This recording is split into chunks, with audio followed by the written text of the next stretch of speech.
The sunrise was pretty small.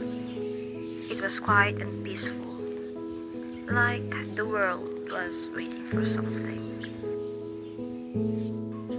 It made me feel a little sad though, like life passing by real fast while we're all standing still. The fresh dew and birds chirping in the distance made me think about how important it is